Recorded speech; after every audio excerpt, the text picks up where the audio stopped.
Varicose veins బాధితులకు శుభవార్త. హైదరాబాద్ లో కన్సల్టేషన్ మరియు 3,500 రూపాయల colour Doppler test Avis hospitals లో ఉచితంగా పొందండి.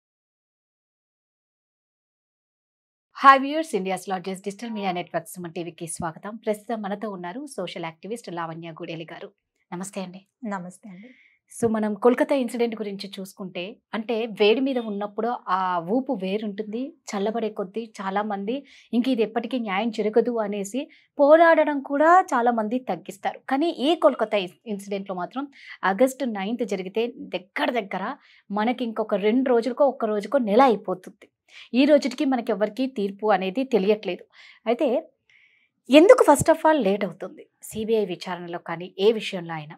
తర్వాత ఈ లేట్ అవ్వడానికి, సాక్ష్యాలన్నీ తారుమారు చేయడానికి ప్రథమ కారకులు ఎవరై ఉంటారు? సో వీటి గురించి మాకు డీటెయిల్గా. తప్పకుండా అండి. మీరు అన్నట్టుగానే 1 month అవ్వస్తుంది 9th వస్తే. ఓకే, 30 రోజులు దాటిపోయినా కూడా సామాన్య ప్రజలు ఎక్కువ అగ్రెసివ్గా ఉన్నారు నాయకుల కంటే, సెలబ్రిటీస్ కంటే. మనం చూస్తే ఈ కేసులో ముఖ్యంగా బాధ్యత వహించాల్సింది టీఎంసీ, ఎవరైతే తమిళనాడుగా మెడికల్ అసోసియేషన్ ఉన్నారో, ప్లస్ గవర్నమెంట్స్ అంటే ఎవరు? పొలిటికల్ లీడర్స్, సీఎం కానీ ఆ పర్టికులర్ స్టేట్ని ఎవరైతే పరిపాలిస్తున్నారో, దెన్ పోలీస్ ఆఫీసర్స్ కూడా గవర్నమెంట్ పరిధిలోకి వస్తారు. సో ఈ ముగ్గురి బాధ్యత వహిస్తే కేసు అనేది సరిగ్గా అవుతుంది. మనం కమింగ్ టు ద సిబిఐ అనేది కంప్లీట్గా ఇండిపెండెంట్ ఎంటిటీ. సిబిఐ చేతిలో కేసు ఎప్పుడు వెళ్తుంది అంటే, ఎవరైతే లో లెవెల్లో ఉన్న పీపుల్, పోలీస్ కానీ లేకపోతే గవర్నమెంట్స్, ఎప్పుడైతే ఆ కేసుని వాళ్ళు డీల్ చేయలేకపోతారో, విత్ ఇంటెలిజెన్స్ కానివ్వండి, విత్ ప్రూఫ్స్ కానివ్వండి, అప్పుడే సిబిఐ చేతిలోకి వెళ్తుంది. ప్రతి కేసు సిబిఐ చేతిలో పెట్టరు. ఈ విషయాన్ని మనం చాలా బాగా అర్థం చేసుకోవాలి. కానీ సిబిఐ చేతిలోకి వెళ్ళిన కేసులు కూడా చాలా డిలే అవుతాయి. మీరు చూసుకుంటే సుశాంత్ సింగ్ రాజ్పూత్ సూసైడ్ చేసుకున్న బాలీవుడ్ యాక్టర్ ఎవరైతే ఉన్నారో, ఇప్పటి వరకు దానికి ఒక కంక్లూజన్ లేదు. సో మనం ఇక్కడ సిబిఐని నిందించాలా, లేదంటే మనం అసలు వాస్తవాన్ని నిందించాలా అంటే మనకు ప్రూఫ్స్ తెలియనప్పుడు మనము కామెంట్ చేయలేము. బట్ సిబిఐ వాళ్ళ పని వాళ్ళు చేసుకుంటూ వెళ్తున్నారు. ఇప్పుడు మనం ఒక చిన్న పని మనకి చెప్తేనే 2-3 రోజులు పడుతుంది. అలాంటిది ఒక మనిషి బ్రూటల్లీ మర్డర్ అయ్యి, రేప్ అయ్యి, ప్లస్ ఆ పర్టికులర్ హాస్పిటల్లో ఎన్నో రకాల బ్రూటల్ క్రైమ్స్ ఉన్నాయని బయటకు వచ్చిన తర్వాత అది ఒక్క రోజులో అయ్యే పని అయితే అస్సలు కాదు.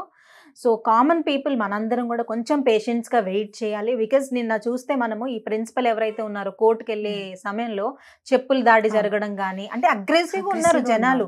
ఇంత బ్రూటల్గా ఎట్లా చంపుతారు, ఇంత బ్రూటల్గా ఎట్లా, అసలు ఎలా మనసు వచ్చింది అని చాలా మంది అగ్రెసివ్గా ఉన్నారు. కానీ ఇప్పుడు దీని వెనక చాలా మంది గొప్ప వాళ్ళ హస్తాలు ఉన్నాయి అంటున్నారు. కానీ ఆ హస్తాలు బయటపడడం అంత సామాన్యమైన విషయం కాదు. ఎందుకంటే వాళ్ళని గవర్నమెంట్స్ బ్యాకప్ చేయొచ్చు, లేదంటే పోలీసులు బ్యాకప్ చేయొచ్చు, లేదంటే గొప్ప మంత్రులు కానీ నాయకులు కానీ బ్యాకప్ చేయొచ్చు. సో ఈ బ్యాకప్ చేసే సిచ్యువేషన్లో ఈవెన్ సిబిఐ కూడా ఒక హెల్ప్లెస్ ఎంటిటీ అనే కూడా చెప్పొచ్చు. సిబిఐ ఎంత అగ్రెసివ్గా సుమోటోగా తీసుకున్నప్పటికీ గవర్నమెంట్స్ బ్యాకప్ చేసినప్పుడు వాళ్ళు కూడా ఏం చేయలేరు. బికాస్ గవర్నమెంట్ నోటీస్తోనే, ఇప్పుడు మీరు చూడండి, క్రెమేషన్కి వెంటనే పంపించారు డెడ్ బాడీని. So according to the supreme court laws ప్రకారము ఏదైతే ఈ రేప్స్ జరుగుతాయో పోస్ట్ మార్టం జరగగానే క్రెమేషన్ చేయాలి. ఈ విషయం చాలా మంది తెలీదు. సో దానివల్ల చాలా మంది బాడీ పేరెంట్స్కి చూపించలేదు అని అంటున్నారు. కానీ దేర్ ఆర్ సమ్ లాస్. మనలాంటి కామన్ పీపుల్కి వీటన్నిటిపైన అవేర్నెస్, అవగాహన ఉండదు. సో మనము ట్రస్టెడ్ రిసోర్సెస్ నుంచి ఇన్ఫర్మేషన్ తెలుసుకొని దానికి అనుగుణంగా మనము పోట్లాడాలి. కానీ ఇప్పుడు కోవత్తుల ర్యాలీలు అంటున్నారు. నిన్నే ఈ పశ్చిమ బెంగాల్ సీఎం ఎవరైతే ఉన్నారో ఆవిడ అపరాజిత అని యాంటీ రేప్ బిల్ పాస్ చేయాలని విమెన్స్తో కలిసి అంతా చేస్తున్నారు. కానీ చాలా మంది అయితే ఆమె నిందిస్తున్నారు. She has failed as a CM అని, ఒక లేడీగా ఉండి కూడా మిస్ హ్యాండిల్ చేసిందని. ఈ కేసులో చాలా రెడ్ ఫ్లాగ్స్ ఉన్నాయని కూడా చాలా మంది అంటున్నారు. సో మనం ఇక్కడ ఒకటి అర్థం చేసుకోవాల్సిన విషయం ఏంటి అంటే, కామన్ ప్రజలే ఫస్ట్ ఆఫ్ ఆల్ అగ్రెసివ్గా ఉన్నారు. ఈ కామన్ ప్రజల్లోకి ఫ్యాక్ట్స్ రావాలి. మనం మాట్లాడుకున్నాము మొన్నే, లైక్ సీమన్ 150 grams ఉంది, ఇది గ్యాంగ్ రేప్ అన్నారు అని. కొన్ని ట్రస్టెడ్ రిసోర్సెస్ ఏం చెప్తున్నారంటే అది గ్యాంగ్ రేప్ కాదు అని. సో ఈ రెండిట్లో మనం ఏది నమ్మగలుగుతాము? కొంతమంది ఏమో గ్యాంగ్ రేప్ అంటున్నారు, కొంతమంది గ్యాంగ్ రేప్ కాదంటున్నారు, కొంతమంది ఆ పోస్ట్ మార్టం రిపోర్ట్ అనేది ఫేక్ అని కొట్టిపడేస్తున్నారు. సో వీటన్నిటిని చూస్తే ఏ ట్రస్టెడ్ రిసోర్సెస్ నుంచి మనము ఈ ఫ్యాక్ట్స్ తెలుసుకోగలుగుతాము? కొంతమంది మేధావులు ఏం మాట్లాడుతున్నారు అని అంటే, ప్రజల్లోకి వాస్తవాలను తీసుకురండి, ప్రజలే శిక్ష నిర్ణయిస్తారు. పాతకాలంలో ఎట్లా ఏదైనా చెడు తప్పు చేసిన వాళ్ళని ఆడగాని మగగాని వెంటనే ఊరి శిక్ష తీసేవాళ్ళు, రాళ్లతో కొట్టి చంపే పాతకాలపు ఇవన్నీ కూడా ఉన్నాయి. కానీ ఇప్పుడు మనం రాళ్లతో కొట్టి చంపే సొసైటీలో లేము. మనకి సొల్యూషన్ కావాలి. డాక్టర్, కోల్కత్తా డాక్టర్ ఆత్మకి శాంతి చేకూరాలని మనలాంటి ఆడపిల్లలు కానీ సామాన్య ప్రజల రోడ్ల మీదకి వెళ్తున్నాము, కానీ ఇంకో డాక్టర్ కూడా మర్డర్కి గురి కాకుండా మనం ఏం చేస్తున్నాము. ఇంకో బాధాకరమైన విషయం ఏంటంటే, మన ఇన్ఫ్లుయెన్సర్స్ అంటాము. ఇప్పుడు గొప్ప గొప్ప నాయకులు కానీ గొప్ప గొప్ప సెలబ్రిటీస్ కానీ చూస్తే వాళ్ళకి కోట్లల్లో ఫ్యాన్స్ ఉంటారు. వాళ్ళు ఒక చిన్న ట్వీట్ చేస్తేనే లక్షల్లో కోట్లలో వేలు లైక్ చేస్తారు. మరి ఇలాంటి సమస్యలు వచ్చినప్పుడు ఒక ఆడపిల్ల బ్రూటల్గా మర్డర్ చేయబడిన ఒక్కరైనా జూనియర్ డాక్టర్స్ దగ్గరికి వెళ్ళి ఒక్కరైనా ప్రొటెస్ట్ చేశారా? ఒక్కరైనా వాళ్ళ గొంతుక వినిపించారా? కరెక్ట్. బికాజ్ సామాన్యుల గొంతుక వినిపిస్తే అంత సొల్యూషన్ రాదు. మీరు 100% ఇన్ఫ్లుయెన్షియల్ పర్సన్గా బయటికి రండి. ఏదో మనం ఫోన్లో కూర్చొని ట్వీట్ చేసినంత మాత్రాన సమస్యకు సొల్యూషన్ రాదు. అండ్ ఇది వెస్ట్ బెంగాల్ ఇష్యూ లాగా చూస్తున్నారు. చాలా మంది ఏమంటున్నారు అని అంటే, మన సొంత స్టేట్లో జరిగినప్పుడు నాయకులు సైలెంట్గా ఉంటారు, ఆపోజిషన్ స్టేట్లో ఉన్నప్పుడు మాత్రము రాళ్ళు విసరడం కానీ కామెంట్స్ చేయడం కానీ జరిగితే సేమ్. ఇప్పుడు పశ్చిమ బెంగాల్ సీఎం ఎవరైతే ఉన్నారో మమతా బెనర్జీ, ఆవిడ ఎప్పుడో ఉత్తరప్రదేశ్లో జరిగిన రేప్స్ గురించి ఇప్పుడు మాట్లాడుతున్నారు. పలానా స్టేట్స్లో కూడా రేప్స్ జరిగాయి కదా, మా స్టేట్ మాత్రమే ఇన్సెక్యూర్డ్, సేఫ్టీ లేని ప్లేస్లో లేదని. అంటే గుమ్మడికాయల దొంగ ఎవరంటే భుజాలు తరుముకునే అన్నట్టుగా ఇలానే ఉంది. ఇంకొక వాస్తవం ఏంటంటే, ఈ కోల్కత్తా డాక్టర్ కేసుకు ముందు ఆల్రెడీ 7 రేప్స్ ఈ పశ్చిమ బెంగాల్లో రికార్డ్ అయ్యంట. 7 రేప్స్.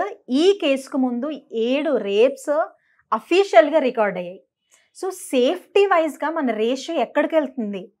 కొత్త కొత్త పథకాలు అంటాము, ఆడపిల్లలకి ఫ్రీ స్కూటీస్, ఫ్రీ సైకిల్స్. మాకు పథకాలు కాదు కావాల్సింది, మాకు రక్షణ. రైట్. పథకాలు వచ్చినంత మాత్రాన మేము కెరీర్లో ముందుకెళ్తాము, కానీ మరి రక్షణ లేకపోతే ఆ కెరీర్లో కూడా ముందుకెళ్ళాము కదా. ఇంట్లో ఉండండి, మీకు ఎలాంటి సమస్యలు రావంటే డొమెస్టిక్ వైలెన్స్ జరుగుతుంది.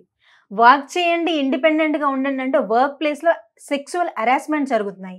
లేదా ట్రావెల్ చేయండి, వేరే స్టేట్స్కి వెళ్ళండి అని అంటే అక్కడ కూడా చాలా సెక్షువల్ అబ్యూసెస్ జరుగుతున్నాయి, ఫిజికల్ అబ్యూస్ జరుగుతుంది, మెంటల్ హెరాస్మెంట్ జరుగుతుంది.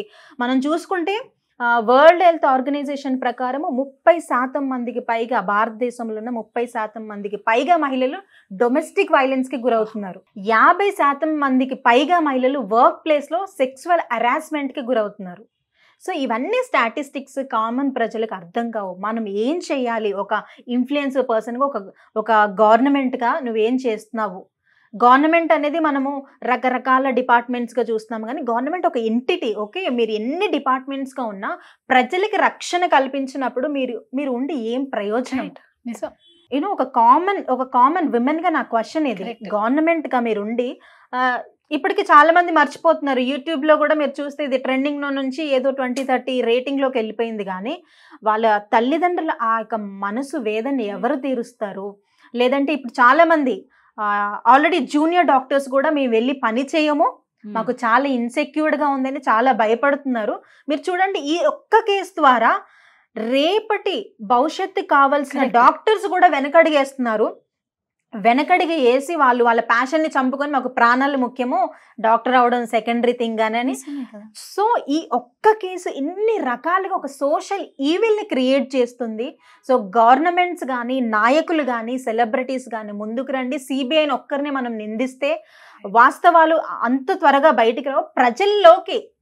ప్రజల్లోకి మీరు ఫ్యాక్ట్స్ని తీసుకురండి, ప్రజల్లోకి వాస్తవాలను తీసుకురండి. ఒక పోల్ పెట్టండి ప్రజల్లోకి. ఏంటి మనము విమెన్ ముందు ఒక పోల్ పెట్టండి, మెన్ కూడా కాదు, ఒక పోల్ పెట్టండి.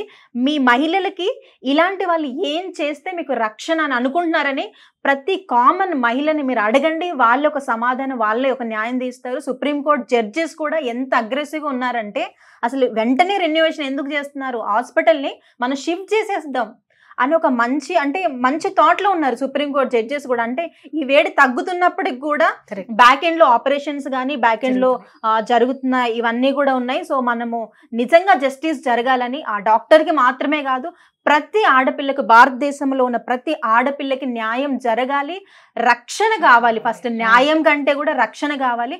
సో ఆ రక్షణ జరుగుతుందని మనం డెఫినెట్గా ఆశిద్దాం. సూపర్ అండి లావణ్య గారు. నిజంగా మీరు చెప్పింది ఒకటైతే 100% కరెక్ట్. ఎప్పుడైతే ఇన్ఫ్లుయెన్సర్స్, సెలబ్రిటీస్ ముందుకు రావాలి, నిజంగా ప్రతి ఒక్కరం పోరాడుతున్నాం, సామాన్య ప్రజలం, వాళ్ళు చెప్తే లక్షల మంది రియాక్ట్ అవుతారు.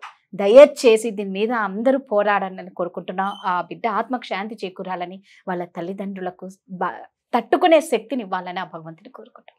థ్యాంక్ యూ అండి. Thank you.